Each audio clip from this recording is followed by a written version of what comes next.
First Sip Brew Box is a one-of-a-kind subscription service for craft beer lovers based right here in Pittsburgh. Every month, First Sip will send you a box full of craft beer enthusiast essentials including t-shirts, glassware, and even food. Right now, our friends at First Sip Brew Box have an offer for you. Just sign up for a 3-month subscription and get your 4th month free.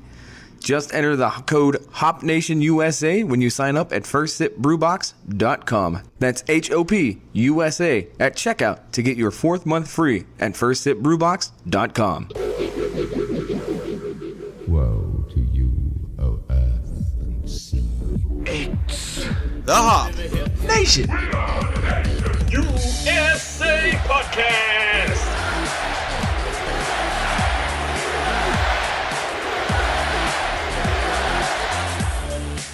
Welcome to episode 74 of the Hop Nation USA Podcast. I'm your host, Steve, and as always, my co-host is Adam. Hello. And we have a very special guest host tonight, podcast legend of Pittsburgh, Douglas Derda of Should I Drink That podcast, and now owner and curator of Yin's Love Barbecue. Say hello. That is the best intro I've ever had. I like this. We got one of the OGs. Look, we already had Jason Sircone on the show, and we gave him, the fanfare. Now we got to give you the fanfare. It's only right. Jason's a good guy. Yeah. So it's a lot of kissing the ring. Eventually, we'll have Ed and Day on, maybe. They'll do a phoner. They're so big now. Right, and we're too big for us. But tonight we're taking a little bit of a divergence from our usual show. Usually we review 3 craft beers on the show, but we thought it was a little more apropos to review craft beer barbecue sauces from another local business owner, Jamal Harrigan. He's going to be on the show later to talk more about his sauce, but we have 3 craft beer brewed barbecue sauces, I guess is the best way to put it. That is. So what is the brand of sauce that we're trying here tonight? So the brand of sauce is called Uncle Jammy's Sauces. Awesome. But it's part of the 412 Barbecue family of products. He also has his own spices, and he's starting to look into getting his own space to do his own barbecue, because he does do catering and stuff as well. He has, and we have had it before. Yeah, we've had his catering, and that's why he's on the show. There's some damn fine mac and cheese. Yes, it is. I just wanted to give Doug a little bit of a floor to introduce himself, tell him why he's here tonight, and what he'll be talking about with Yin's Love Barbecue. Yes, what are you doing here? Yeah. Why have we invited you here tonight? I was told there's free beer and barbecue, so Yes. I'm not going to pass that up. All right, well then you go. Score! Yeah, great night already. So I've been the host of ShouldIDrinkThat.com. Always got to put the .coms in there. Since 2006, so 12 years, a little over 12 years now.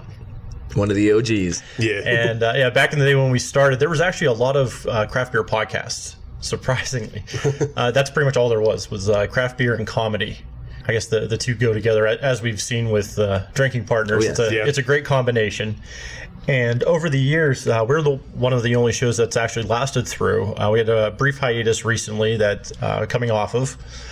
And it's been quite a ride. I've seen Pittsburgh go from 5 breweries to over 40 or so now. We're getting pretty close to 40, at least 40 in the general area.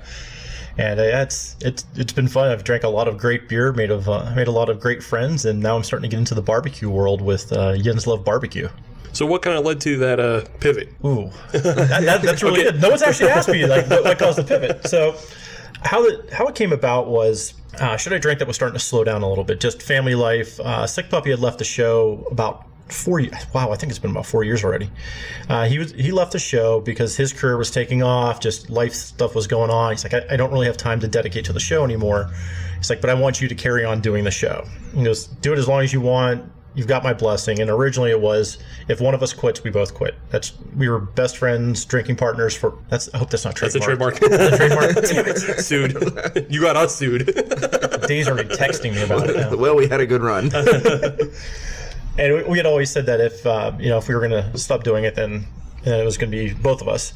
And he's like, just keep going. If you want to do it, that's fine.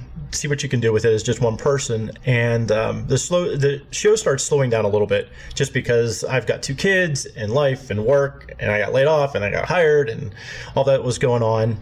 But the one thing that was constant was people kept asking me, where do I go for good food in Pittsburgh? He goes, you're obviously a guy who likes to eat. I didn't get this physique from eating celery. And the number one question was, where do I go for barbecue? People down south and out west love to drink beer and eat barbecue, but in Pittsburgh, never really thought about it because it doesn't seem like Pittsburgh would be a big barbecue place. So I asked a couple friends of mine at the Post-Gazette, Bob Batts mainly, and I said, hey, what do you know for barbecue? Because him and I are barbecue fans, but we always went to the same few places. We knew there was Smokehouse on West Liberty, which is now closed. You're going to notice a lot of these are closed now, too. Smoke, which is now closed, and a couple others.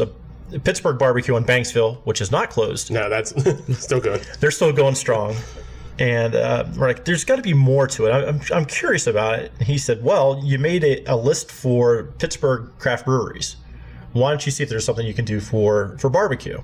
So I started looking, and my list went from 5 places to 35 within a few months after researching it. Yeah. I went to Yelp. I went to a couple directories of businesses and just started looking things up in reviews. So I searched the Post-Gazette and the Trib.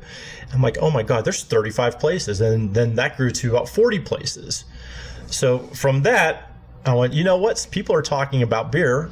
There's a lot of people talking about beer now. Someone needs to talk about barbecue. So I went to a few places just to make sure that there was like good barbecue, not just, hey, Smoky Bones has a deal for 2.5 pounds of baby back ribs. Nothing like that. I'm like, okay, there's something I can do with this, and I really love barbecue, and I want to learn more about it. And that's why I got into the craft beer podcast, is because I wanted to learn more about craft beer. And that got me into homebrewing and a total addiction.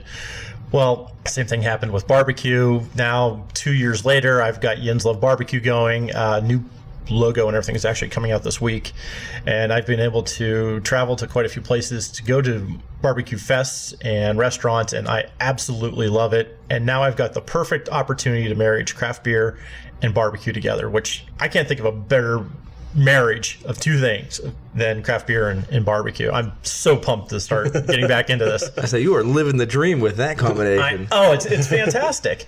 And the downside to everything was, so I took 2 years off. I didn't drink for 2 years. Mm-hmm. And that was mostly because I was in an accident. Stuff happened. You can't mix booze and alcohol or booze and pills. Apparently, it's frowned upon. So I took a chance to sit down and think about what can I do next, and that's when the barbecue really started to take off for me. And recently I got the clearance. The doctor said, dude, go have a damn beer. So that's what I did, and I went, whoa, we've got really great beer around here. I can't wait to do something with this. So it's been a crazy last 2 months getting everything back together and ramped up, and wow, this is gonna be fun. Well, I think you're on your confluence right now, because we have both craft beer and barbecue mixed together into a barbecue sauce. I just appreciate that you use the word confluence. I know. When we have multiple Pittsburgh-based podcasts. Exactly. Here. You gotta keep it local for the... I like that. So the first one we're going to try tonight, though, is called Your Arrogance Amuses Me. And it is a fruity barbecue sauce made with your Arrogant Bastard. Oh, very nice. Yeah. It's also made with brown sugar, papayas, and pears. One thing I've noticed, the parallel between a lot of the craft beers and the barbecues, is that guys love coming up with names. They're really creative names to go. Just like the craft brewers, those guys have to be tired too, because everyone's going to come up with a new name. Mm-hmm. But the barbecue guys just have a field day with this stuff. So that's one area where they can always have the creative juices flowing a little bit. I think they have a little bit more flexibility with the barbecue sauces than they do with the craft beers when they come up with names, because I know at least with the craft beers, they have to get federal approval. Right. Go ask Scott Smith about the troubles he's had with that, especially with Eye Opener, and see if you can get him to talk about it without cussing. Usually on the show, we take a look at the look and give it a, just kind of a once over. Mm-hmm. We remark on the smell, and then we taste it. Yeah. I guess we can do that with barbecue sauce. It looks like a chicken sandwich with minimal head. Kind of disappointed in that. Yes, it's not very frothy. I'm sorry that your chicken wasn't frothy. Who baked the buns? Yes, there is. Pepperidge Farm. Down on the farm, good. So is this a wheat bun? No, it's a soft bun. Oh, all right. It's supposed to be a soft and sweet. Okay, so then I couldn't find King's Hawaiian. Oh, that's some good stuff. I know it is. It's bullshit. I couldn't find it. I'm sorry. I don't know. Be mad at Market District. Yeah, I can do that. I like a good King's Hawaiian. Yeah. So it's a lightly colored. It's not like dark. It kind of like, it's not as dark as ketchup even. Right. Even on what you would consider your classic barbecue, it's on the lighter side of that. Your Casey masterpiece. Yeah. And and it's not thick either. Right. So. Yeah, it's definitely not a thick sauce. Yeah, it's a vinegar base. So the hue to this. The hue.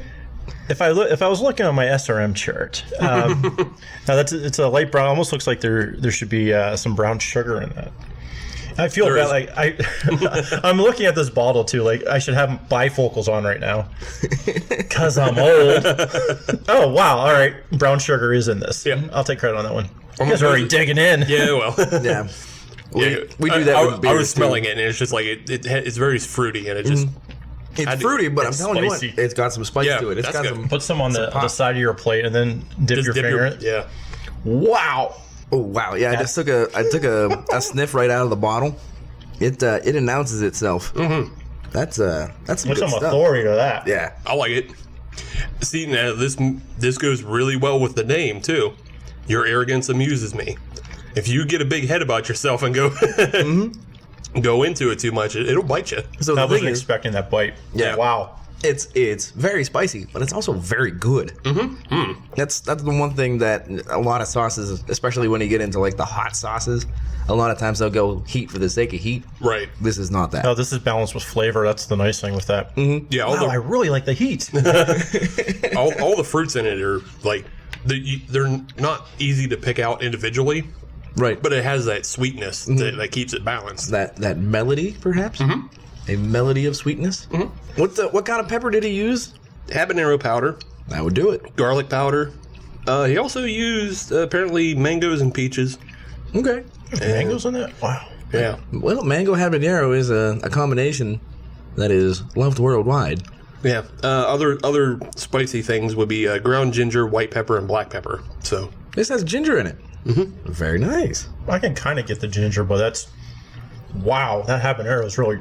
That explains the kick. yeah. Yeah. Here's what's cool with that, too, is so I can really taste I can feel the heat on my palate, but the rest of my mouth's not on fire. Right. Yeah. And that's the sign of a really good sauce, too, because I'm not, like, screaming for a glass of milk. Yeah. Like my lips aren't on fire. This is not a punishment sauce. No. That would be awesome on wings. Absolutely. Yeah. Would. Yeah. This is definitely a chicken sauce. It'd be tough, I think, on pork. Although, no, you know what? But it's I would put vinegar-based. that. I would have, if you had coleslaw on top of creamy coleslaw on top of your pork, that would be really good because it would cool it off a little bit. Yeah. You could also do like a Nashville hot chicken style sandwich True. with that. Yeah. Put a couple pickle slices on top of that. Yeah. And some coleslaw. Oh, As soon as he said coleslaw, I just went to yeah. hot chicken sandwich. Good pickles is something that we're lacking in Pittsburgh. And I know that we've got Pittsburgh Pickle Company. And I've butted heads with people over this before. They're okay pickles. When I've bought them from Market District, they're kind of flimsy when they come out. I never thought I'd be talking about pickles either. So the pickle spirits that they have, they seem like they've retained too much of their own brine that they're in, because I want like a solid like Vlasic. And I know Vlasic is probably like the Budweiser of the pickle world, but that's like a really good crunchy pickle. Whereas a lot of the other ones I get from Pittsburgh Pickle Company, they're kind of flimsy and like eh. Now their pepper one though has a lot of heat. Yes, I've had that one before. I like that one, but I completely agree that it doesn't have that snap. Yeah, that's how I like my pickles, and the way I like to eat barbecue and drink my beer is how I like it. How you like your beer and everything this is the nice thing about being in food and drink is it's all your own personal experience. So you can say a beer sucks, I can say a beer is awesome, and we can meet in the middle with it. Right. Yeah. I mean, that's kind of the point of our show, and the fact that we just have people on that have opinions, and it doesn't really matter. If it comes down to, like, if we have a beer on and everybody around the table says it sucks, there's a good chance that beer sucks. Right. But if Adam, he's not a big fan of IPAs, so if he says an IPA is bad, but I like an IPA, maybe that'll still encourage people to go out and try it anyway. That was one of the nice chemistries that I had with Sick Puppy is he liked the very aggressive this is also his attitude too. His personality was very in your face, like, yeah, F yeah, man, rah! And I'm like, I kind of like a more subtle, sweet. I liked a lot of double box. I like the things that are very malt forward too. I would really enjoy. And he's like, no, I want the metal. I want the aggressive hops, and I want the boozy alcohol. I'm like, all right, well, that's why we get along with the show, and we can understand where each other was coming from. Right. But also, I've had a beer that's been like, technically, it was very spot on for the style and what it was supposed to be, and I'll drink it, like, I don't like it though. Right. You can tell me that's a great beer and that it meets whatever BJCP guidelines are. But I don't like it. Right. So I'm not going to drink it. We've run into that as well here on the show.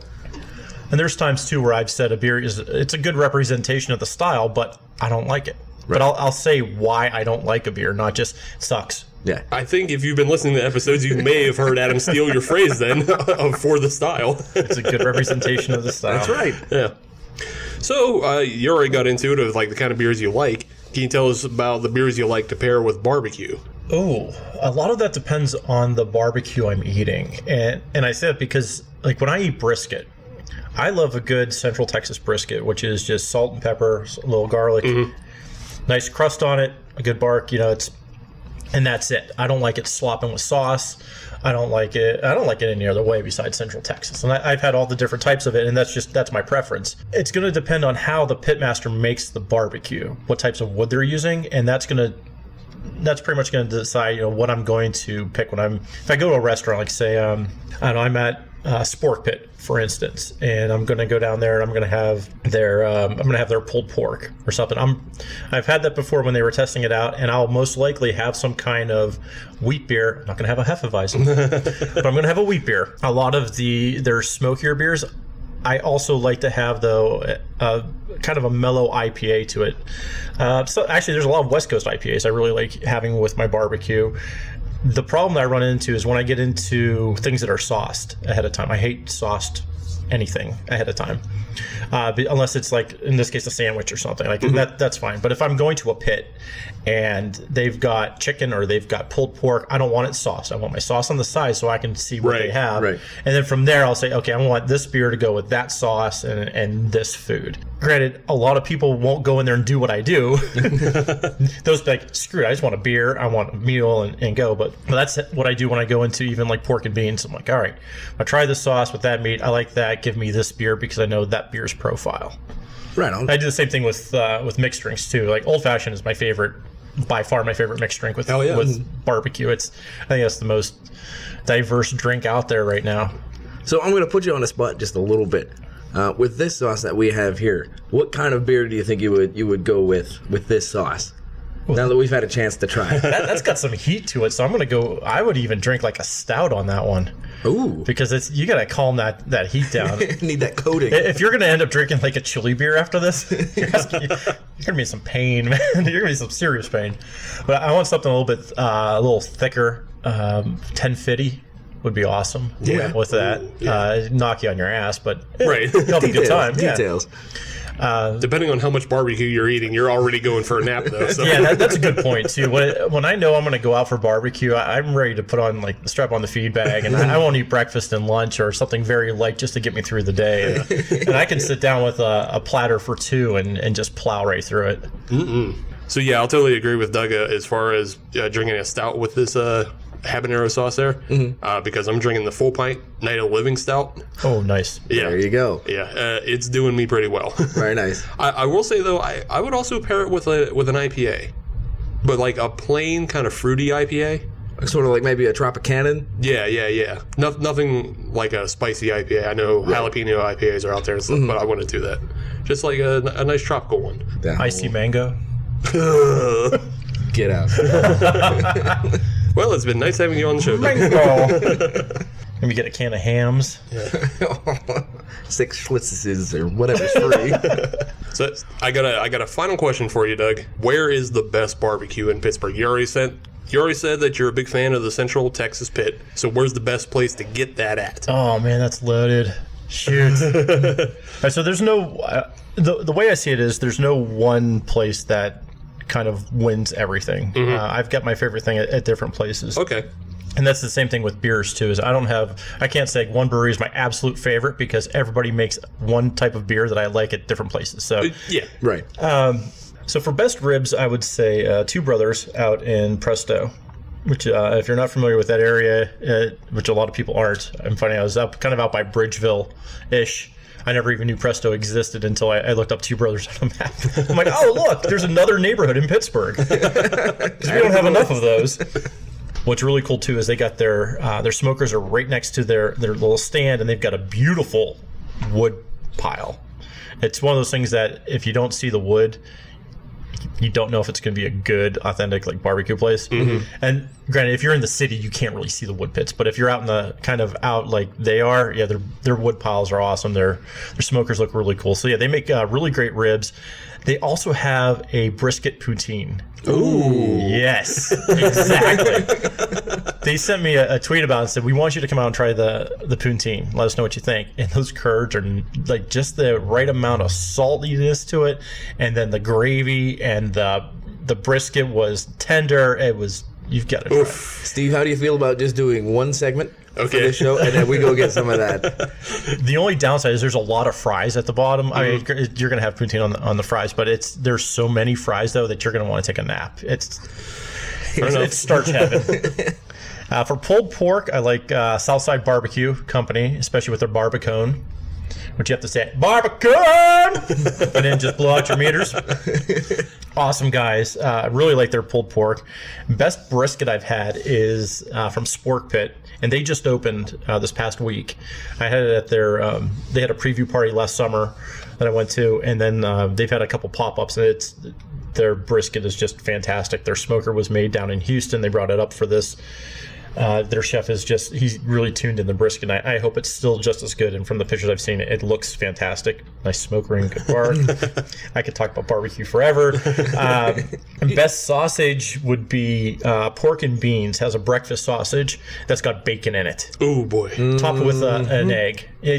Just get it. Oh boy! Pork and Beans also has one of my favorite appetizers, which is a pork belly pork skin. Or pork belly potato skin. There we go. Okay. Say that one a few times. Really delicious loaded potato skin with pork belly on top of it. It's a must try. You have to get that. For sides, though, I'd have to say Cioppino's, which has a pop-up barbecue event going on every 2 weeks during the summertime, and I think they have 2 more left in September.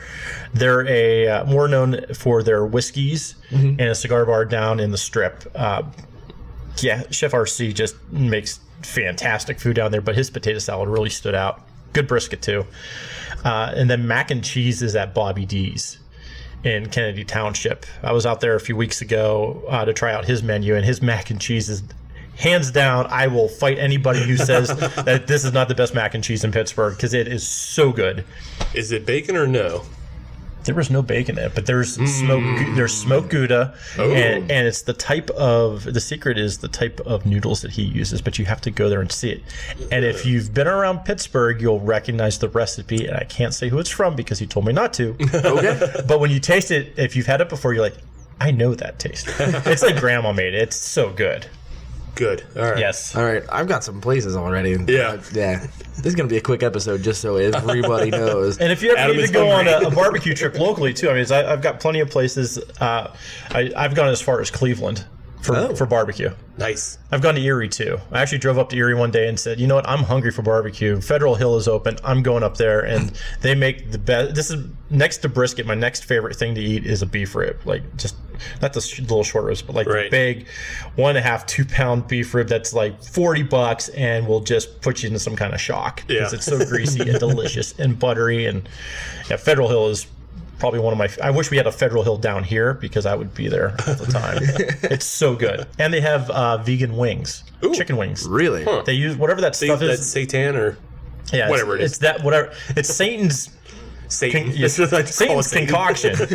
And they said, you got to come up and try this. We have it. And Bob Batts actually was like, dude, you're going up there because I am not. I can't do this. You got to go up and try it for me. It's like, I'm not driving to Erie just for that. I'm like, well, I'll go up. I've got family. So I went up and tried it, and it tastes like a buffalo wing. No shit. Oh, yeah. Right on. And supposedly it's healthy. Supposedly. I don't want anybody to tell me otherwise. But definitely go up there for their beef ribs on Saturdays. That's a really good thing. In Cleveland, I go to Proper Pig, which has probably the best brisket this side of the Mason-Dixon. And I will fight somebody on that one, too. I feel that we have a new series coming on. They have beer up there, too.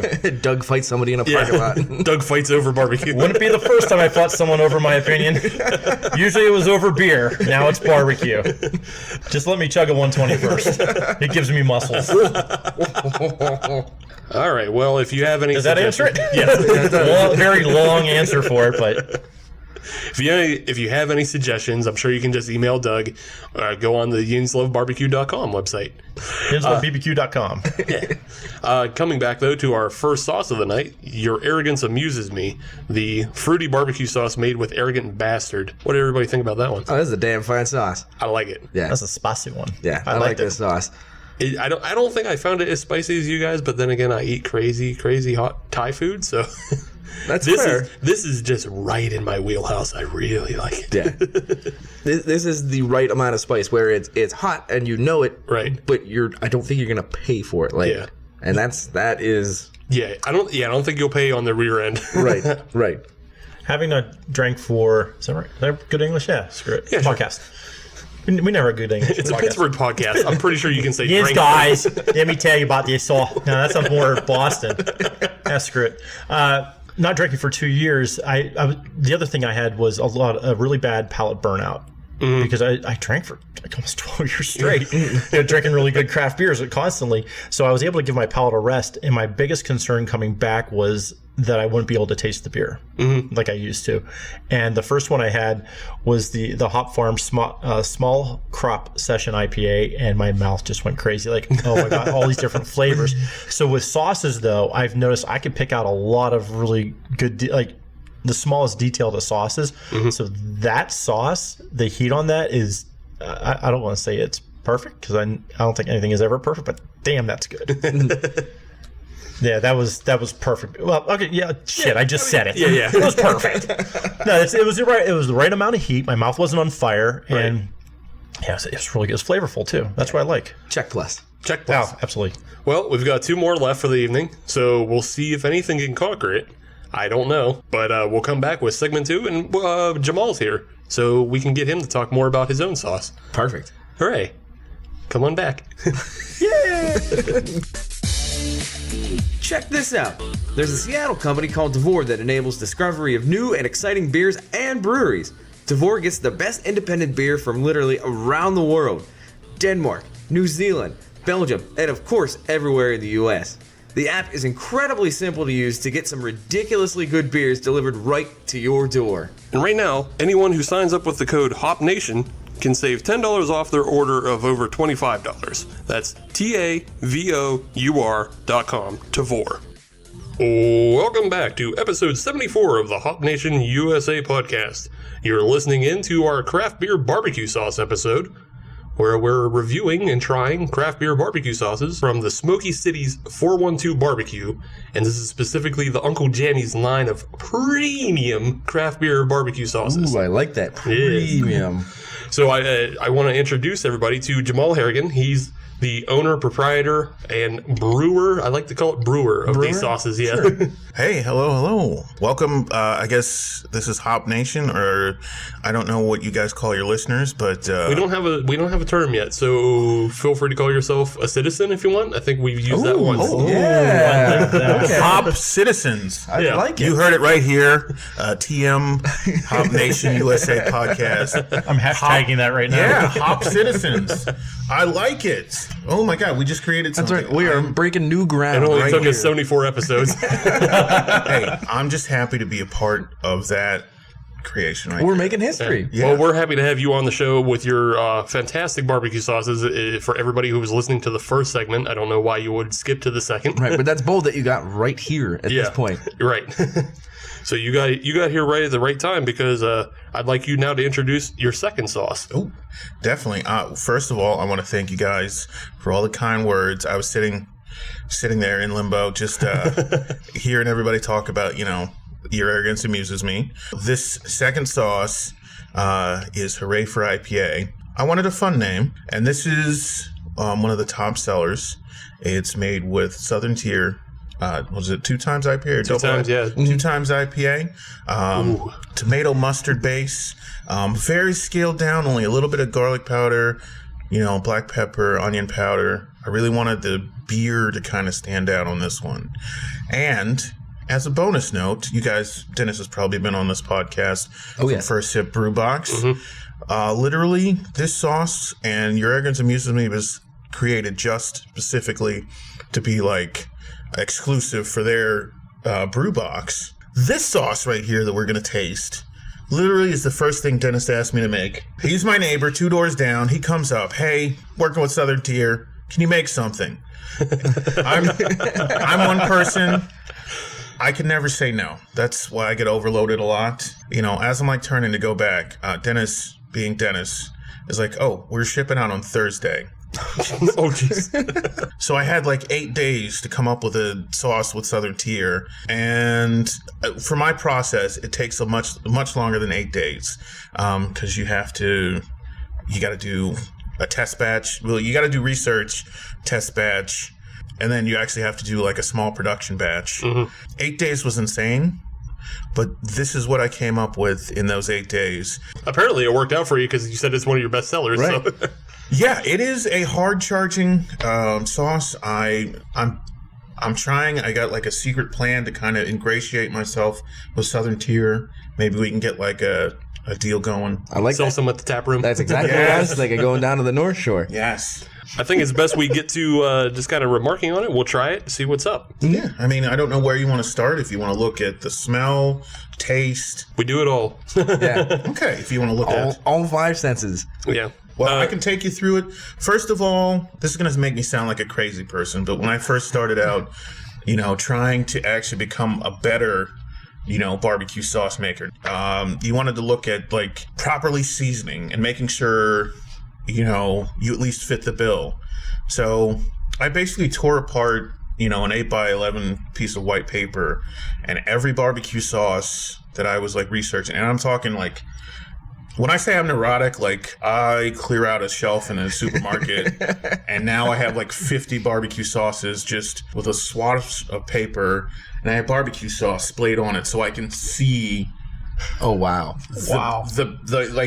the peppering and everything else like that. So That's fantastic. yeah, so you guys have a white cup, but I mean, this is kind of like when you put it down, you can see like there's speckles of like black pepper. It's not like, but when I first started out, that speckling wasn't there. Like it was like gritty and grainy, and this one, coats nicely. There's separation. There's not black pepper. There's like black pepper, like a couple millimeters apart from another. It looks well mixed. It's well mixed. It has a nice color to it. It looks right. Yeah. Yeah, and if you brush that on a piece of chicken, it's going to actually make it look good, and it's that attention to detail.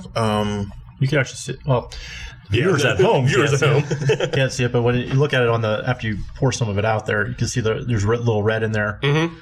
All the different spices you're using.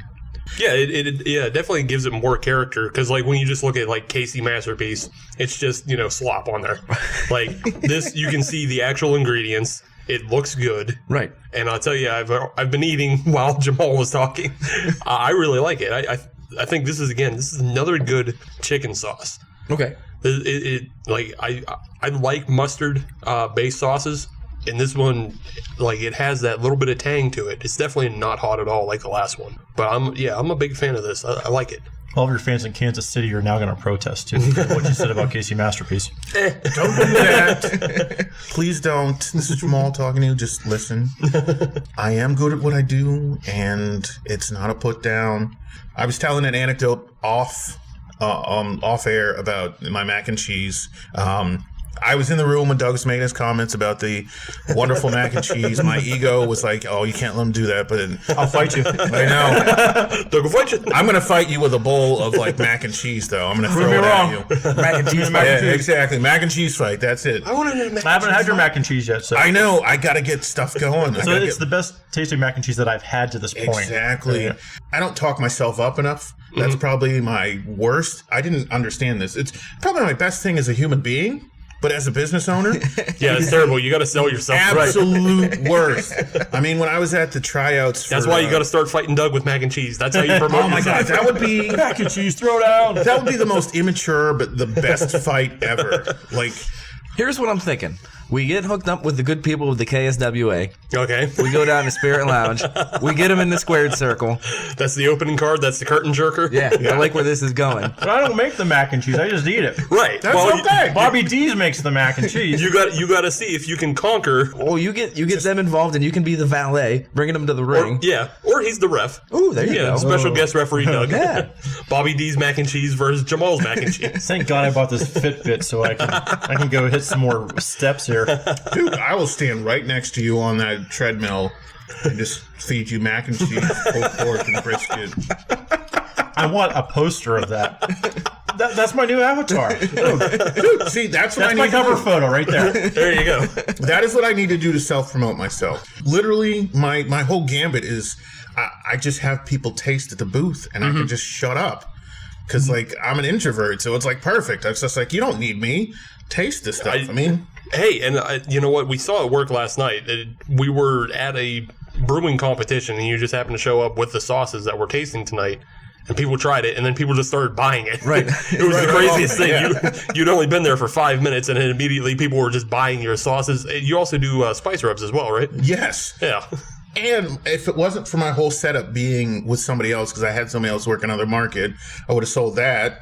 If I actually had more, like, bottles of the black barbecue sauce, people, they were literally like, oh, when are you having the black sauce? Like, when is that? Yeah. I know we're still on Hooray, Right. but it's kind of my process like that.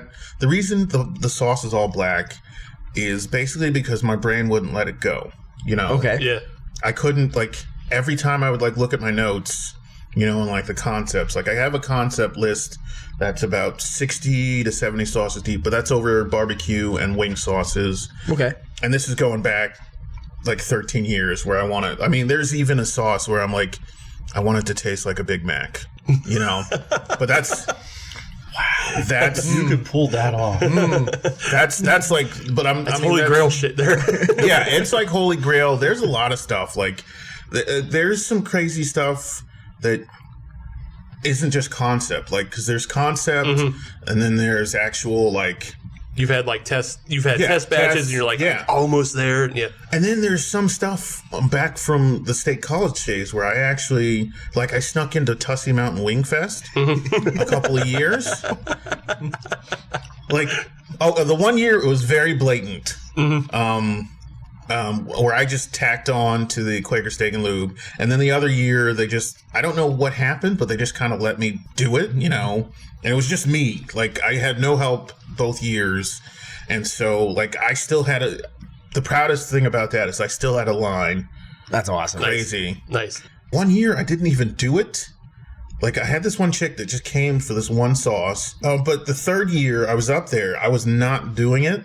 But I actually brought some of that sauce because I was like, there's no way she's not coming this year. You know you have at least one repeat customer. It was my Funkalicious sauce. What's that one about? That one... I just want to know everything about the sauce. Obviously, you guys know from the names that I just kind of... Yeah, I just want to have fun. You're very much... I'll make this observation really quick. You're very much like a lot of the brewers we've met over the years so far, as far as you have a backlist of recipes that you want to get to, and you're very good at naming your things very, very fun names. Yeah. I try so much, so hard. Yeah, but Funkalicious is right up there with, like, Area 51. It might... See, now you just threw another name, but your Area 51 is your tequila and avocado. Yeah, avocado, jalapeno, and tequila. Yeah. Now, That one's killer too, Doug. Not to be confused with Area 51 barbecue. No. Right. I have no affiliation with those guys, but I do have an Area 51 sauce, and it's right now it's technically the oldest sauce I make. Now, Funkalicious could technically count as like a proto sauce because when I worked at both sauces were created kind of when I worked at the Red Lobster in State College. Okay. Because when I was I know on that break, Red Lobster real well. yeah, that thing's gonna be there forever. Like nuclear holocaust, that Red Lobster's gonna be there. It's right next to the North. There are two businesses: the North Atherton Liquor Store and that Red Lobster are going to be there no matter what. But that's neither here nor there. The Funkalicious, that's what we're talking about. That sauce, when I was on break, I would get the pina colada sauce and the honey mustard dressing from Red Lobster, and I would mix them together. Nice. And it's this like weird, sweet, tangy, savory sauce. Just, it's phenomenal on chicken. Like, and so when I took it to the Chicken Wing Fest, lights out. Like, people loved it. But I count Area 51 as the first sauce because that wasn't proprietary. Like, I just took somebody's honey mustard pina colada together. Yeah. Area 51 was something that I've created and worked on. And Funkalicious is up there. I mean, if you guys don't mind me running through the early roster, there was Area 51 Funkalicious, Teriyaki Torture, Ring of Fire, Surface of the Sun, Hooly Hooly. Surface of the Sun and Hooly Hooly. I only made Hooly Hooly so I could add it to Surface of the Sun to make Ring of Fire because I was trying to compete with the it was the Last Cowboy at the time, but it was the Arena in State College. They had a sauce that was good, but it was inconsistent. Or the strip club. I wish it was a strip club. We'd have had so much fun there. Wait, strip club and barbecue. Oh, no. Where am I thinking? I'm thinking of the End Zone, maybe. Oh, that's not even... Yeah, the End Zone. Yeah, I was thinking of the End Zone. Sorry, like no. out in the sticks. The Arena is not a strip club. No, the End the Zone Arena- is where I was thinking of. No, but let's explore this Such barbecue an and strip club education on- in So one thank God. location. Yeah, they Sounds call it awesome, here. yeah. Yeah, because we got the Chipotle barbecue that's coming pretty soon. Sriracha barbecue, which I came up with a couple of years ago. That's kind of bananas. That's next up for the 412 the barbecue line. That's on deck. Sriracha with bananas. That might be a little much. Oh, you guys want to talk about? Oh, okay, we're gonna skip ahead to the future. Oh, yeah. Okay. While I'm thinking, because he just said with bananas, I was doing something where I had to ripen avocados really fast, and that means you get the banana peels and you put them in like a sealed container. So the banana peels decay, they release that ethylene gas, and the avocados ripen. I never knew that's how you did that. Cooking. Yeah. Cooking tips. Okay, then. Well, yeah, that's how you can get a really ripe avocados from because they just spray that and tomatoes with ethylene gas, and that causes them to turn tomatoes red, avocados, black. It's cheating, Right. but when you got to make like 4 cases of Area 51 by a certain date, You gotta go, you gotta go. you got to cheat. Sometimes you got to do it. Anyway, I've had all those peeled bananas, put them in a crock pot with some vinegar, and then I just made it. The bananas turned like pinkish. I still technically haven't used the banana mixture for anything, but I mean it's got to be completely acidic, so it should still be good in the fridge. What I'm saying is all that my mind went to was what to do with that banana vinegar mixture. And I can tell you, I guess this is an exclusive. This is a Hop Nation exclusive. Nice. Right. Sound effect for that? Breaking news. I'll put one in. Sure. Put one in. Yeah. There's gonna be a sauce called Sexual Chocolate Barbecue. All right. Ooh. There's gonna be that. There's also a concept. It's going back to the banana. This is why it was kind of tangential, because I was thinking there's gonna be a sauce called Coco Loco that's going to use banana vinegar mixture. Okay. And going to add in chocolate. Let's come back to this sexual chocolate for a second. Yes. When I hear sexual chocolate, I hear there's a couple things that go through my mind. I'm thinking obviously using real chocolate in there, but I'm also thinking there's a number of different chocolate peppers out there. I think there's a chocolate habanero, there's a chocolate reaper, I think there's even a chocolate bell pepper that is actually much sweeter than the regular green and reds. Yeah. Is this something that could be... Here's the thing. There is a lot. I mean, even that chocolate with the spice thing, there's a lot of ways we can go. Because there's even chocolate truffle tomatoes. You could make the paste out of. I'm going to go, when I was looking, because this is still in concept stage, but it's near concept stage. I've written out recipes in ounces and stuff. I just haven't tested it. It's going to be almost like a mole. Ooh. Ooh, okay. Ooh. You know, but like barbecue sauce form. Yeah. We're going to really get you that chocolate flavor. We're going to scale that. It's not going to be sweet like.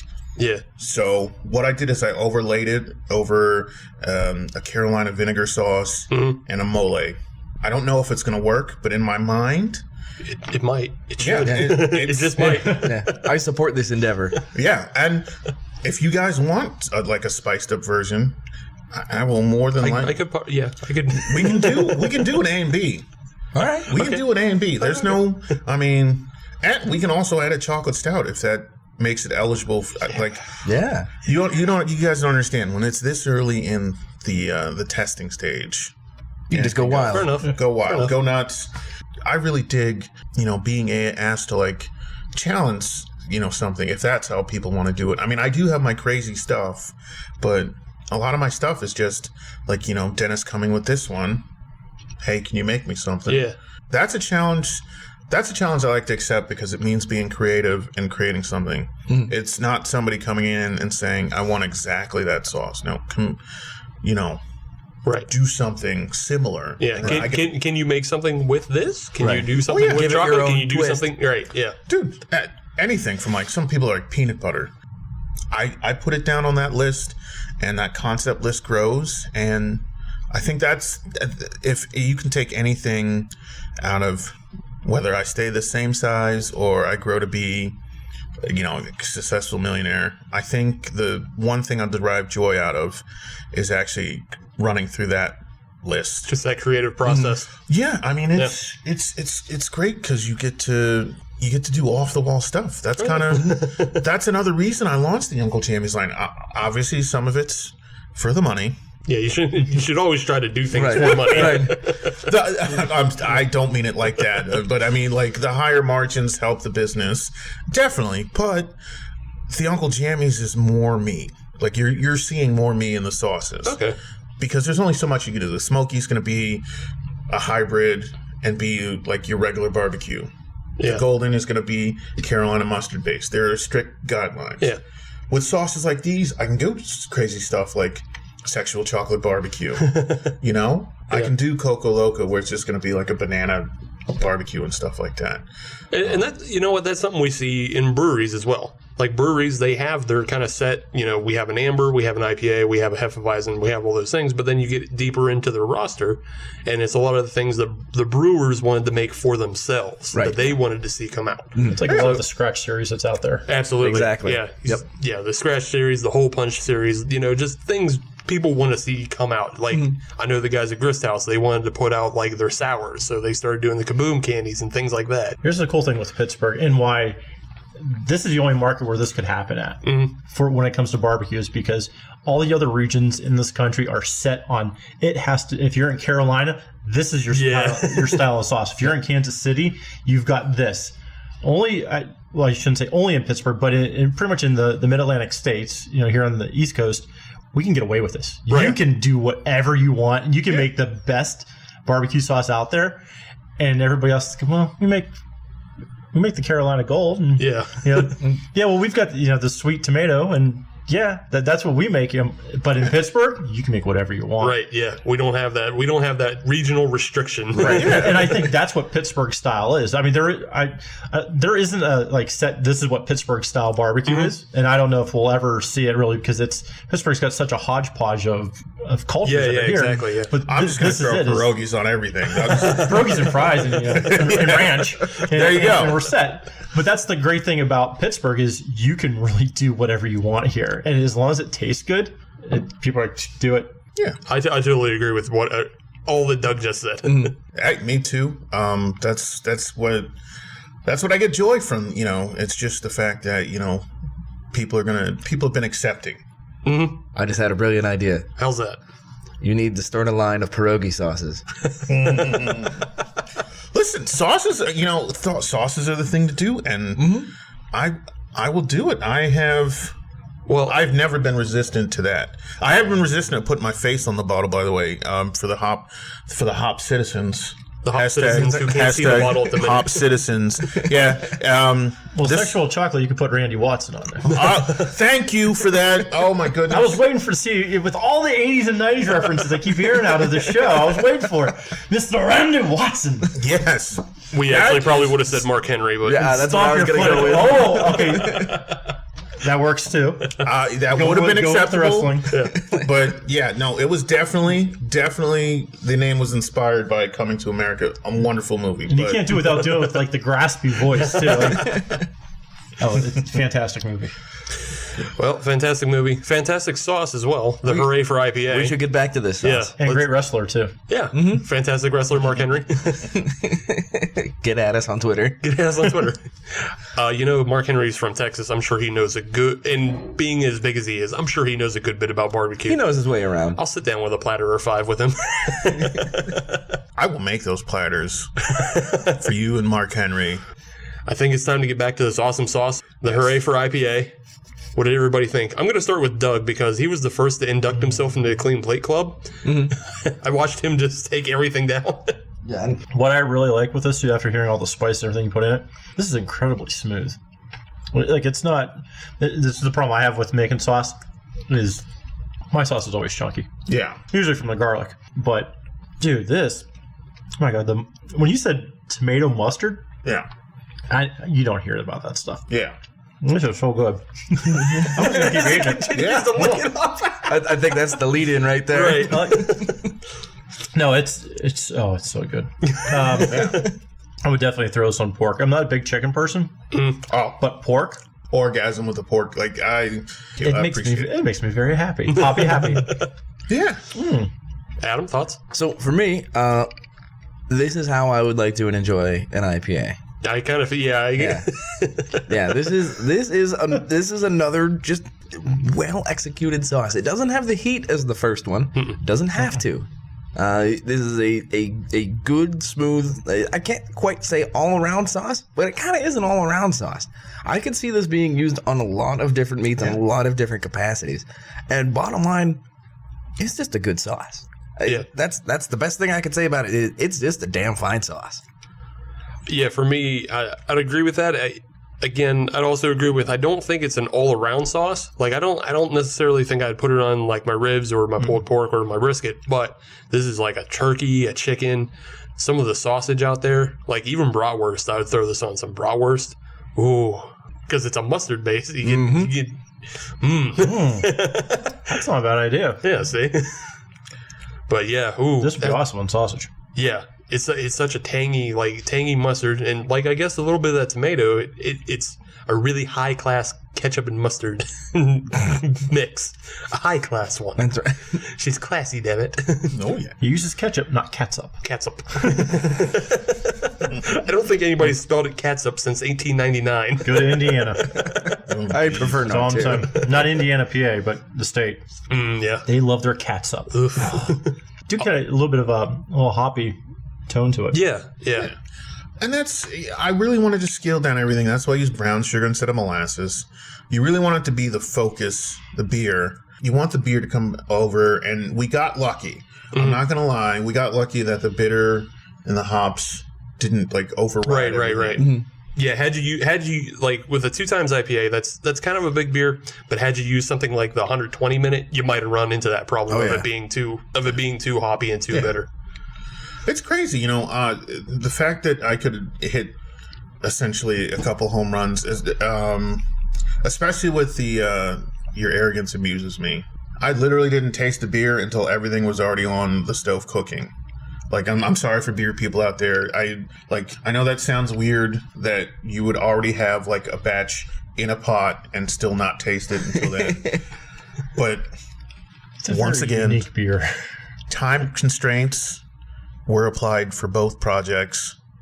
I had a little bit more time with that, but Dennis, I don't know if he's like a weird like beer drinking Mr. Miyagi. I know I've mentioned Mr. Miyagi twice. I guess I should call him Master That's Splinter. okay. They had 4 movies, so you've got at least 2 more references. Yeah, together. but there were so many mentor movies. I see you don't count the Jackie Chan one. No, Nobody does. I don't like I regrets. want to go home.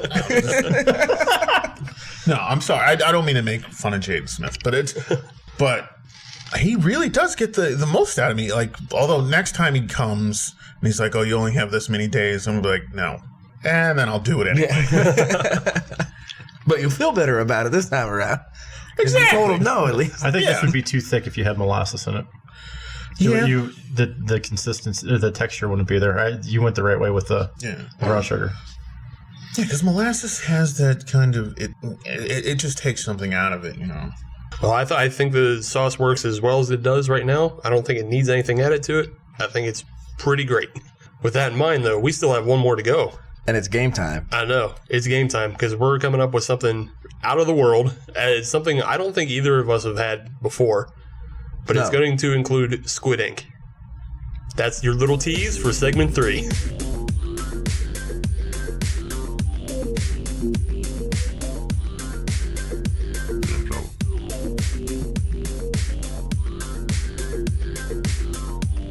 Welcome back, Hop Citizens. Hashtag. It's episode 74 of the Hop Nation USA podcast, and we're still here with Adam. Hello.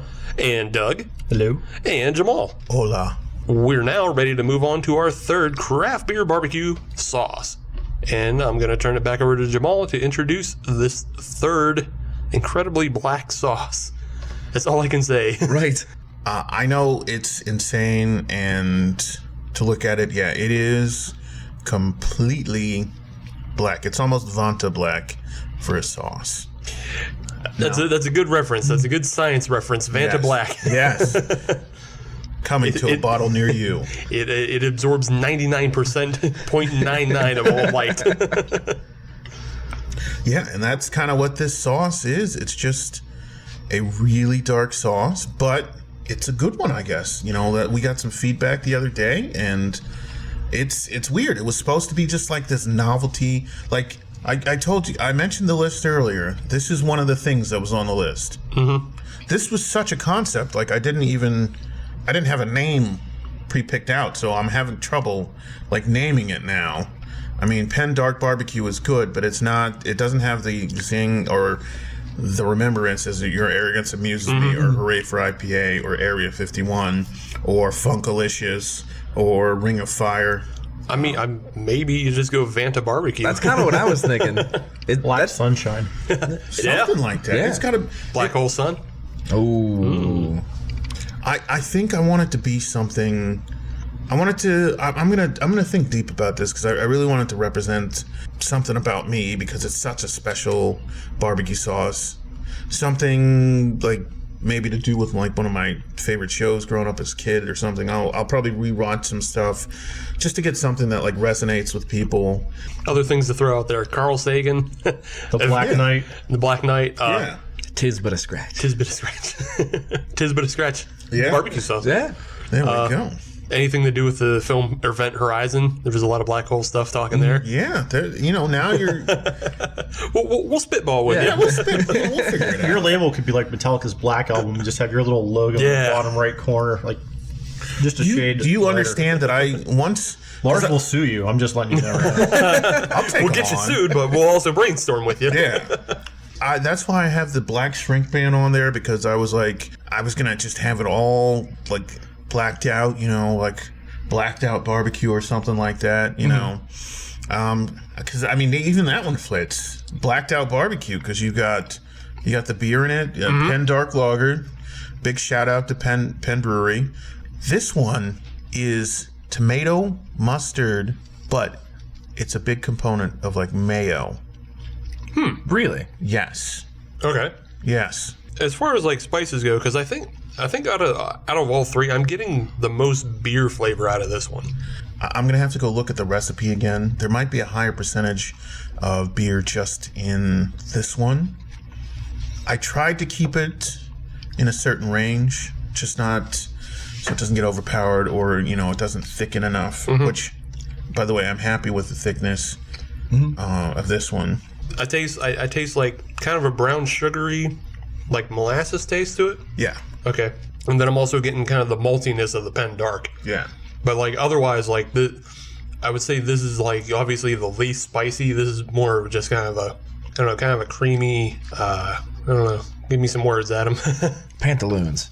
Nope, not pantaloons. Not creamy pantaloons at all. Triskaidekaphobia. No, not the feel. Whoa. He has one word in his. I'm never playing Scrabble against you. Tintinabulation.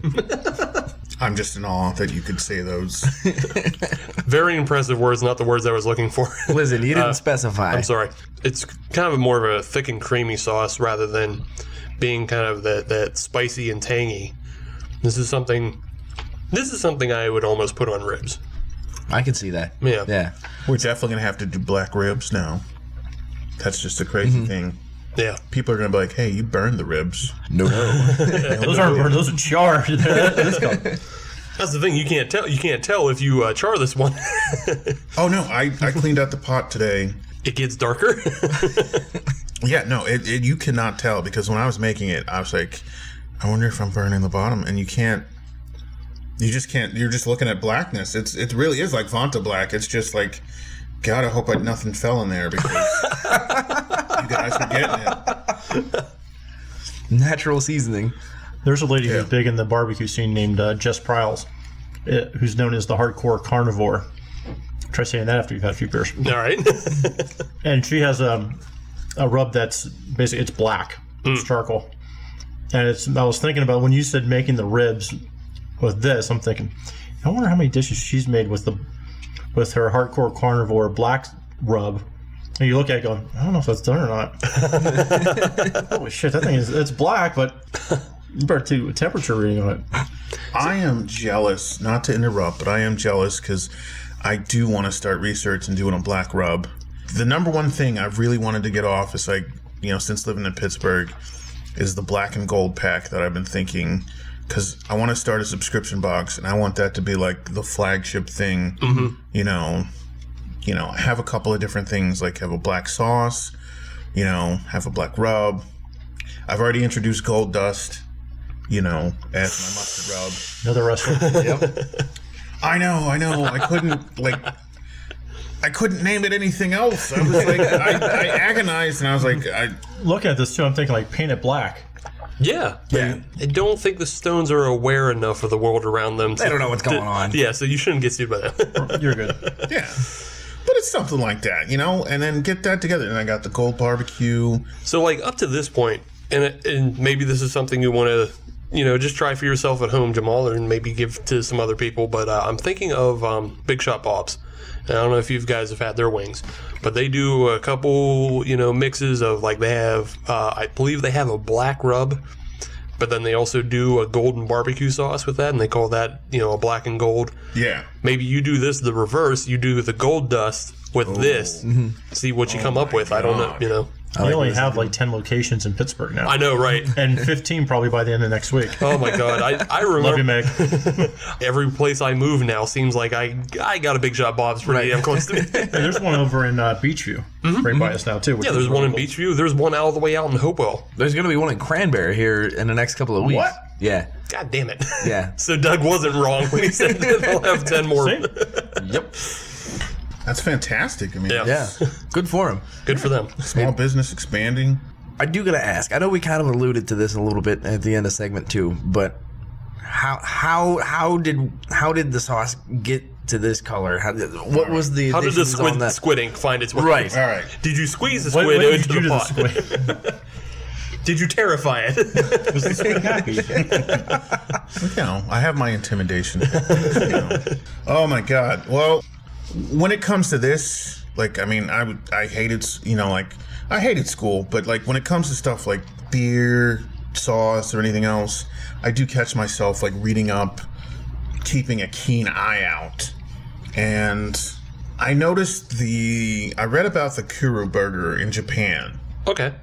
That's, if listeners don't know much, Google Kuru, it's Kuro, Japan, and it is an all black bun, sprinkled with light sesame buns, black cheese, beef burger, and that's pretty much it.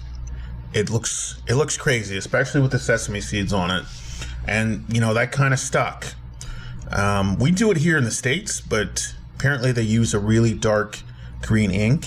And Oh yeah, I heard about that. It actually had an effect on some people's bowels, in which it came out very green.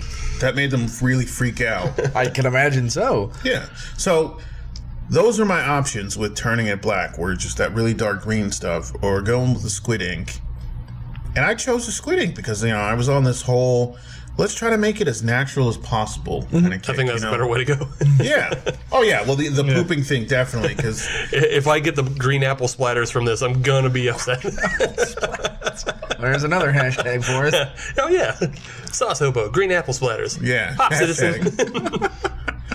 I don't think it's going to be green apple. It's like forest green. Like, you're going to be scared of your poop. Do I need to get a swatch from Lowe's to figure out what's going on? Pantone 0204. Well, this sauce is exactly why barbecue t-shirts are not white. Right. Because even on my fingers, I'm like, damn. Yeah. Look at that. But this is why exactly most of my t-shirts are black that I have that are barbecue. Yeah.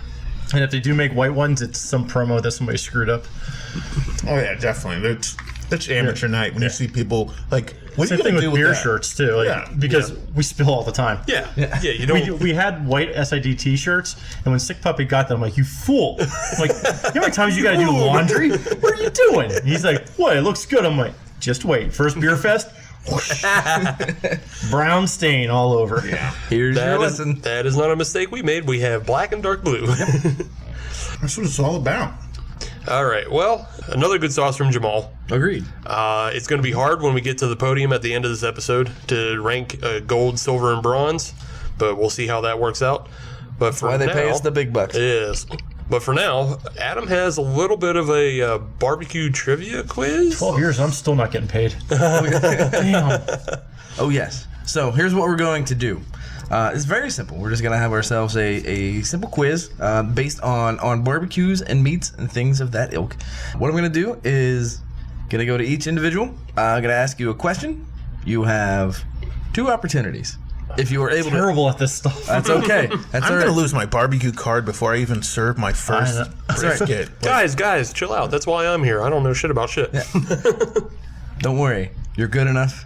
You're smart enough. And gosh darn it, people like love you. Is there a mirror I can say that? Work for Michael Jordan. Deep Thoughts by Jack and Andy. No. So if you can answer this question without the multiple choice answers available to you, you get 2 points. If you answer it with the multiple choice, you get 1 point. I don't know who's gonna go first, so Steve's gonna go first. Sure, whatever. Okay, Steve, I'm gonna come at you with a question that I don't know if you're gonna get. Yeah, that's fine. I'm here to make the other 2 look better. Hopefully. Then this is a good question to start with. The basic setup of this is we have a barbecue lover and connoisseur in Doug. We have a barbecue maker in Jamal. Yeah. And we have a really fat guy in me. Well, I think the 3 of us got it pretty covered with the last one. Well, I'm still fatter than all of you, so fuck off. I am trying to catch up with you, but it's tough. I'm much taller than you, so you have a lot of space to make up. I can only eat so many snacks a day, though, but I'm trying. Snacks and beer. That's how you do it. You got to stack them up. Steve, are you ready for question number 1? I'm ready. Okay. This president, known as Old Hickory, distributed hickory toothpicks and canes at hickory-fired barbecues as part of his presidential promotions. Go to the multiple. Okay. I'll know his name, but Okay. A clicker. yeah. Your options are Ulysses S. Grant, Andrew Jackson, John Adams, or Calvin Coolidge. Andrew Jackson. Very nice. Yeah. 1 point to Steve. It's either him or we had that one Zachary Gibson or whatever the hell his name Zachary was. Taylor? Yeah, thanks. Yeah. I thought you said you were terrible at this stuff. He's good at presidential trivia, I guess. I'm actually reading the Andrew Jackson book right now. Oh, yeah? Oh, very nice. Yeah, it's all about the War of 1812. Gee, I wonder who's named Old Mesquite then. I'm going to go with... His first name is KC. I'm pretty sure George Washington would be Old Cherry, so. Yeah. Old Mesquite, I would assume, would be LBJ. Sure. He's a Texan. Sure. Yeah. He's post oak then. Yeah. All right, Doug, are you ready? Sure. Okay. The beef clod is from what part of the cow? The what? The beef clod. The beef clod. Would you like to go to the multiple choice? Absolutely. Your choices are the butt, the shank, the ribs, or the shoulder. Shoulder. And you are correct. Nicely done. Nicely done. Pressure's on, Jamal. It's 1-1. Jesus. That's right. Are you ready for question number 1? Oh my God. 3. Well, for him, it's number 1. Yeah. Let's go. Okay. It was fun being You just got to believe in yourself. lose all you can the do whole this. business. Intramuscular fat in a cut of beef is more commonly known as what? Oh, that's marbling. 2 points. Mother fudge. Oh, very good. That was, yeah. Yeah. You're crushing. That was quick, too. Yeah. For the people at home, I didn't edit that. He just was that quick. Anyone that shopped for a steak. Oh yeah. Yeah. Oh my God. No, I belong to like 13 different like barbecue groups on Facebook because I'm really trying. We're probably in a lot of the same ones then. Yeah. Trust me, and I see a lot of stuff about Kobe beef and Wagyu. So, I have an American Wagyu brisket in my basement. oh my Ooh, God. shit. What do we do? I got a brisket rub. I'm coming out with pretty soon. Collaborations. I think we've got some magic happening here. You got my chocolate and your peanut butter. This is Officer Reese's. Steve, are you Commercial. are you ready for question number 2? Sure. Okay. True or false? Cattle do not have collarbones. I'm not some sort of veterinarian. Veterinarian. Would you like the multiple choice? True. True or false or none of the above. Oh. True, they don't have collarbones. That is correct. Oh, good. Do I get 2 points for that one? You do. All right. Hooray. So congratulations. You are currently winning. Okay. 3. Good. All right. Doug, are you ready? Command. I got 1 point, so I'm happy now. I can kick back and relax. Are you ready? I already scored more than the Pirates, so yeah, let's go for it. Those bunch of assholes. Okay, you are on the board. I'm going to derail this again. Let's and go. you can tie Steve with this question. May 28th celebrates this cut of meat. You can go to the multiple choice. Multiple choice. Okay. That is the shoulder, the shank, the brisket, and the tri-tip. May 28th. May 28th. Tri-tip. That is incorrect. It actually celebrates the brisket. May 28th? That's I have no idea what that is significant for. It It's is. usually like a Memorial Day. What? Yeah, well, we're doubling up. Okay. Veterans and brisket. All right. Yeah, so there you go. brisket's only been significant for like the last 30, 40 years maybe. So that's random. Like, Yeah. Yeah. damn it, Google. I can't Your get phone to is you right there. God bless brisket though. Can we just take a time? It's worth It's worth the time. it's worth the time. Yeah. I don't care how you cook it. Just don't goddamn boil it. Ugh. If I run into another person who's just like, oh, by the way, when I get my ribs started, I boil them. You just want meat soup then. Have you ever thought about starting them with a punch in the face first? I thought I had brisket till I went to Texas, and I had my first piece at Salt Lick, and went, oh shit, this is brisket, not that shit I got up north. Oh, no. That was like eye opening. All of a sudden, my beer trip turned into where else can we go? Which they have a TARDIS out front, by the way. Salt Lick. Nice. Big fan of the TARDIS. I think people up here just don't understand. They don't care about like taking the time. Like I think that's why a lot of the brisket up here tastes like boiled, or like. Well, it's because most people would rather just go to like Chili's or Applebee's. Yeah. Let's go to Smoky Bones. I got a 2.5 pound. Yeah. So, right. Jamal, are you ready for your next question? I am not. Okay. Well, too bad. What city is called the barbecue capital of the world? What city? It's the city, yes. I have multiple choice available. If I get it wrong. You get nothing. You lose, sir. Oh, Good day. right. Yes. It's Dormont. Yes. Dormont. Charlie and the Chocolate Factory. Willy Wonka. I love it. You get nothing. You lose. Good day, sir. Oh God, can we just take a time out to say Gene Wilder was wonderful in that movie? He was. Yeah. I'm gonna have to go, even though I want to guess. I do have multiple choice available. I know, but I felt so good getting the 2 points last time. I wanted to jump into a commanding lead. Fudge it. I think it's. I'm going to say it right now. Okay. That I'm going to go with a multiple choice, but I think it's KC. You are going with the multiple choice. Is that what I'm understanding? Okay. Your options are Memphis, Tennessee, Sri Lanka. Kansas City, Missouri, Damn it. Amarillo, Texas, and Lexington, North Carolina. Oh, it's so. You have 10 seconds. I really thought Dormont had it. I'm going to do the Monty Hall and switch, even though I said KC first. Okay. Jesus. Memphis. That is incorrect. Kansas City is also incorrect. Oh, Jesus. The answer is actually Lexington, North Carolina.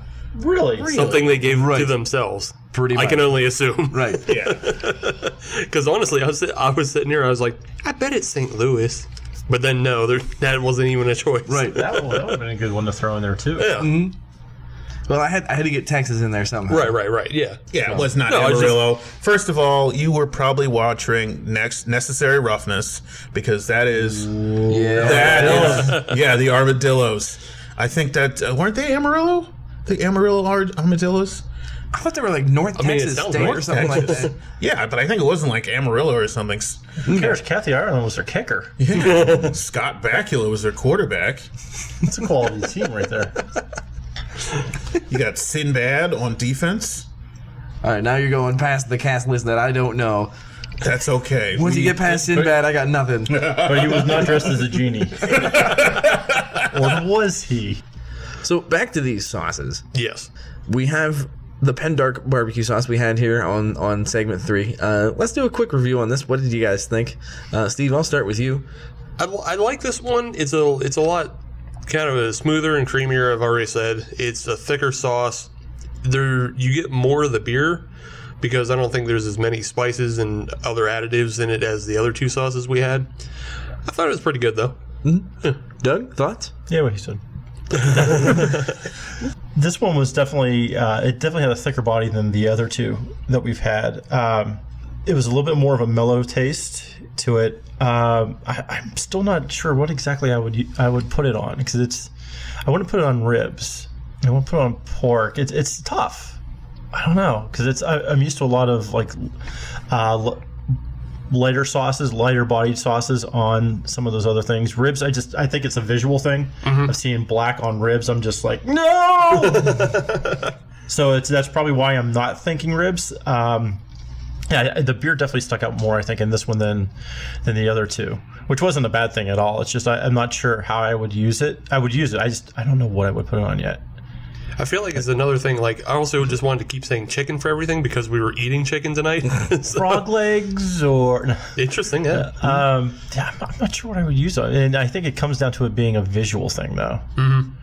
Kind of like the green ketchup that Heinz came out with. Yeah, like I love the taste of it, but I'm like, I have a hard time. Like, what would I put that on? Can't do it. Can't do it. Can't do the green ketchup. Now, my dad would see that and be like, "That's how I make my steaks." Yeah, not green, the black. Right, the black. It's like I think he has to look at those recipes. Shit out of that. Use some more of that. Yeah, it's pretty crazy. I mean, that's what happens when novelty meets actual, like, an actual good product. Like, you're not just trying to fleece people for their money. You actually give them. So, I mean, it is tough. I mean, yeah, people are visual, and it's going to freak some people out. Yeah, It's good. I'm trying to think. It's going to have to be with a very colorful dish. Like, whatever dish you serve that with, the colors are really going to pop with it being black. Yeah. Well, no, especially in some of the white serving bowls that we had, just that juxtaposition of that black sauce on the white porcelain was just it just popped Seriously, it that looks much like paint. more. Right? yeah, it looks like paint up on the side. It sticks. It's perfect. Like it sticks. This is the kind of consistency I want to see out of some of my tomato-based, like, thicker, bolder sauces. And don't wear white.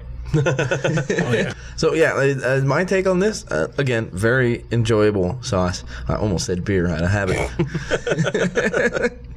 It's made with beer. Yeah. It is. That's true. With the Penn Dark, which I'm a fan of just in general.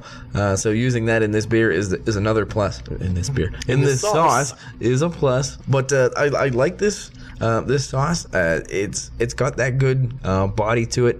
Obviously on the visuals. I mean that's the draw. The initial draw is the visual, with it being just that just black. and that's really cool. It draws you in, but it also keeps you around with the taste. It's a good taste. It's got a good mouthfeel to it. It's just a good sauce. I know I've said that before on other ones, but I mean it applies to this one too. Well, Yeah. thank you. Yes. Cool. Well, for now though, we have to rank these sauces, and at the end we'll give Jamal the chance to rank his babies. Oh, Jesus. I think let's start with Adam. Okay. Yeah. First thing I had to say is there is not a bad one in the bunch here. These rankings are kind of, I'll say borderline not necessary, simply because these are all good sauces, and it all comes down to just kind of my personal taste. In terms of quality, in terms of good sauces, they're all good, bottom line. But in the bronze medal position, I am going to put this Penn Dark Barbecue. I think the biggest reason it went there is because I'm not entirely sure how I would use it. It is definitely the best in terms of visuals. It's definitely the coolest looking one. Bar none, it definitely has the most visual appeal to it, simply because it is so different, and I like that. The silver medal position, I'm going to go with the Hooray for IPA sauce. I like that. It had some good bite to it. It wasn't overly fighty. I don't know if that's a word, but it is now. We'll hashtag that one as well. So in the gold medal position, I gotta go with Your Arrogance Amuses Me. That was a fantastic sauce. It had a good amount of heat to it, but it was also on that right level where it didn't punish you. It was an enjoyable heat, but it was still an enjoyable heat for somebody that enjoys heat. It's not kind of an entry level heat. It's got some zip. It's got pep. It's got heat, and I like that. So that's why that one's going in the gold medal position, and that's the one, if I had to make a choice, that's the one that would be in my fridge tonight. Cool. I'm going to go next simply because I agree completely with your rankings. Okay, then. I don't have really much to add. The only thing I'll add is you guys seem to be having trouble figuring out what to do with this Penn Dark Barbecue. Mm-hmm. I think it's actually a lot simpler than you guys are making it, and it's just burgers. Oh. Yeah, it's just burgers. Like Jamal said, it's kind of inspired by that the Kuro cheeseburger from Burger King in Japan. You just put it on a burger. It's got the mayo, it's got the tomato, it's got the mustard. It's kind of an all-in-one sauce that you just kind of bloop, try it out with that. That's my suggestion. Doug, rankings? I actually like that with the burger. That's a good idea with that. I'd almost mix that in with the meat before I would cook it. And I'm just thinking because I'm a sloppy person, I would have that. I'd have black stuff all over my hands. Yeah, you might plate. save yourself some. And then I go to a wet my thin face layer. and be like, just like smudges all over me. You're definitely going to fingerprint yourself. Look like you've been sweeping chimneys after eating burgers. So my my bronze would be this the black blood of the earth. A little hot tip to The old Texas tea? Jack Burton Black gold. and the Texas Pork tea. Chop Express. No, it's. I think we have a lot of the same thoughts on the black sauce. I'm thinking more towards burgers now. Now that you said that, that'd make a lot of sense for it. I'm actually anxious to figure out what I could do with it because I've never seen black sauce like that before. Like that really excites me. Like that's really freaking cool. Let's see. Skipping over the silver to get all the drama to the top spot, I'm gonna have to go with the hoppy one for my gold medal because I think that is just a perfect balance of everything I'm looking for out of these sauces. The heat I liked with the Arrogance, which is why that's coming in with the silver medal, because as much as I liked it, I can only have so much of it. Whereas I could do a lot and eat a lot with the hoppy one. Your hoppy one is just, dude. I really. Thank you. I'm coming out tonight like I gotta get more of that, and the hot one too. But that one's gonna take me longer to get through. Exactly. All right, Jamal, you're up. Tell us which of your babies. Yeah, what's your favorite child? Of those three. Of those three. Oh my God. I understand you might have like 25 across the years of, working in state college and putting all kinds of things together, but just tonight, these three. Oh, I know. Like, obviously we know Funkalicious would be up there if it were allowed in because that's in Area 51, but restricting it to these three.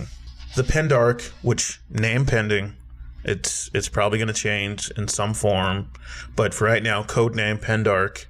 It would probably come in. I think I gotta agree. It is the bronze medal one. I think it might be with you guys. It is like a color issue because we're not used to, and I don't mean this in like a world sense. I mean like in the Pantone sense of the word. I think that's just because it kind of messes with you. It is kind of a mindfuck kind of sauce, if you don't mind my language. But it does mess with you. My silver medal one. Well, I've already stated which one's my favorite, and that's Hooray for IPA. But the silver medal goes to your Arrogance Amuses Me because it does have great flavor. So even if you can't do hot all the time, you should try it.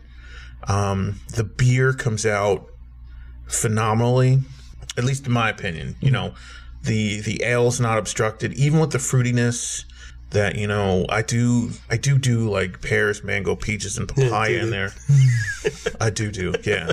But it's something that I researched to put those things together. But I gotta go with Doug. I mean, it's just usually that voice in my head, like I said, hates everything I do, but it was able to shut it up. It's good. I watched Doug just like wipe a container clean because it's just I still got a little bit left here, but it's good. Very versatile sauce. Yeah, and you get that tang when you put it on pulled pork. You'll see. Cool. Well, I'm going to turn it back over to Doug. We're going to do a little final wrap up here, but I want to give our wonderful guests a chance to just kind of plug everything, where you can find them, where they're going to be, what they want to sell. This could be a whole nother episode by the time I'm done with all my stuff. Jeez. So you can find him at Target. He will be buying a wastebasket. No. Exactly. For brevity's sake. So you'll be able to find Should I Drink That by searching Should I Drink That on iTunes, all that fun stuff, Google Play. Or just go to shouldidrankThat.com, the home for the last 12 years, which is going to actually start redirecting you to the new site. Ooh, yeah, new host. Moving over from Libsyn to Fireside, so that should be done soon. I'm going to have a new show coming out, recorded a couple weeks ago. It's kind of a filler to make sure I didn't break any of the feeds, which is very key. Otherwise, everyone's going to re-download all the shows from the last 12 years. Ouch. My numbers are going to be awesome. You can find us on all your favorite social media, social networking networks, I guess. See, on Twitter at SIDT, Facebook, Instagram, Google Plus, yeah, sure, whatever else is out there. Should I Drink That, all one word. And then Yin's Love Barbecue is yinslovebbq.com. Also, Yin's Love BBQ on Twitter, Instagram, and Facebook, and YouTube. Once in a while when I throw stuff up there. I love the Instagram. I'm all about it because barbecue pictures are sexy. I love it. That's where you can find me. Coming up this weekend, which the show's going to be out in time for it, is... Sure. Okay, we've got Grill Your Ace Off going on in West Newton at Williams Ace Hardware. Money goes towards Children's Hospital and also local children's charities. And then there's the Heinz Field Barbecue Fest is going on Labor Day weekend. It is Labor Day, not Memorial. Yeah, it is Labor Day weekend. Yep. And then there's a few other items. Go to yinslovebbq.com/events and you can get a list of all the events coming up in the area. Also, there is the first ever State Cook-Off Championship going on in Western Pennsylvania. It'll be happening also at Williams Ace Hardware in West Newton, the 28th of September. Top prize, $500 to cook a steak. Oh, boy. And you also get an invite to the World Championship of Steak in Fort Worth. How do you get to be a judge? There are classes for it, but I'm going to enter it this year. And also, if you enter and win using a pit barrel cooker, it's an extra $250, so you can walk out with $750. No shit. I would like to go all in. World Series of Steak. All the information for this could be found, or can be found, on yinslovebbq.com. That's all I have. Awesome. You can definitely tell Doug has done this before. I talk a lot. Jamal? go ahead and give your plugs out. Where can people find you on social media? Oh my God. You are going to have to find me also in the Target parking lot. No, I'm just... Coming up this weekend. Coming up. Oh, Corks and Kegs. Friday, 5 to 9, 12 to 8, and 12 to 6, the Meadows Casino. Be there. No, I'm just kidding. But yeah, that's what we're going to be. That's what we're heading towards this weekend. We canceled everything next week, but the regular schedule should resume with, Monday, we do Robinson's Farmers Market. Tuesday, Bethel Park. Wednesday, Bellevue. Thursday, I've tried to ingratiate myself with the people that do Market Square. They have a wonderful market there. I beg, I plead, I send cute emojis begging, all the stuff. Fridays, Forest Hills. Saturday, Uptown, Mount Lebanon. I know that's analog for all the people who actually like to go out and do stuff.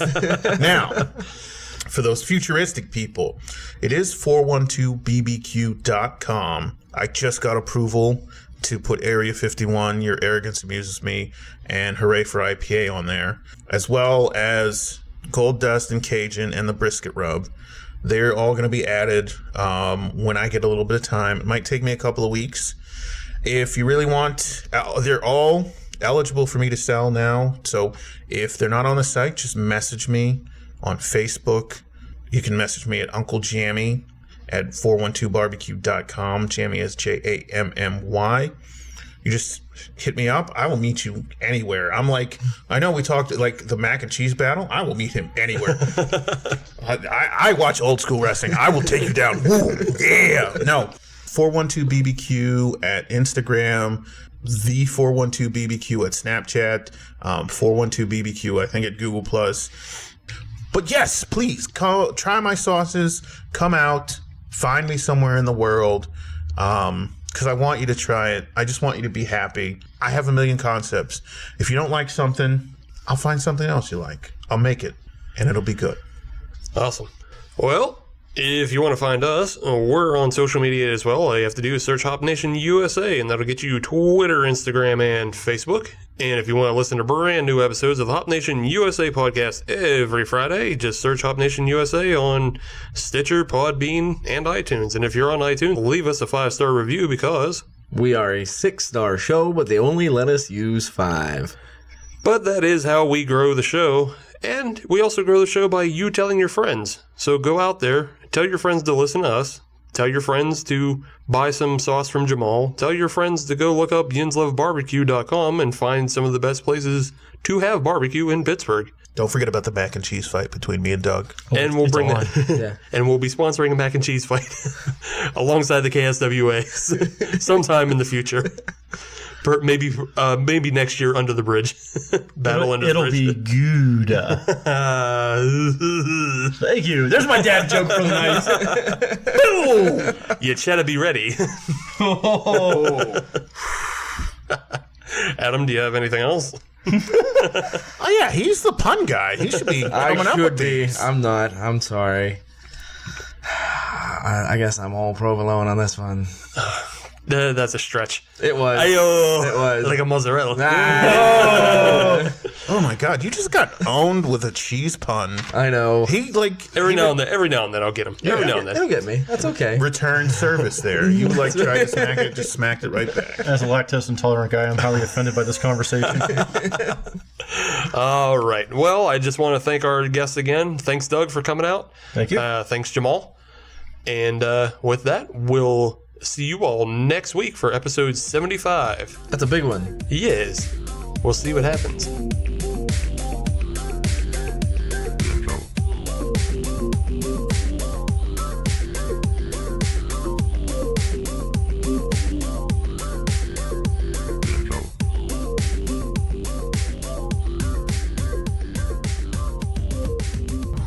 Yeah. The button has been pushed. Good.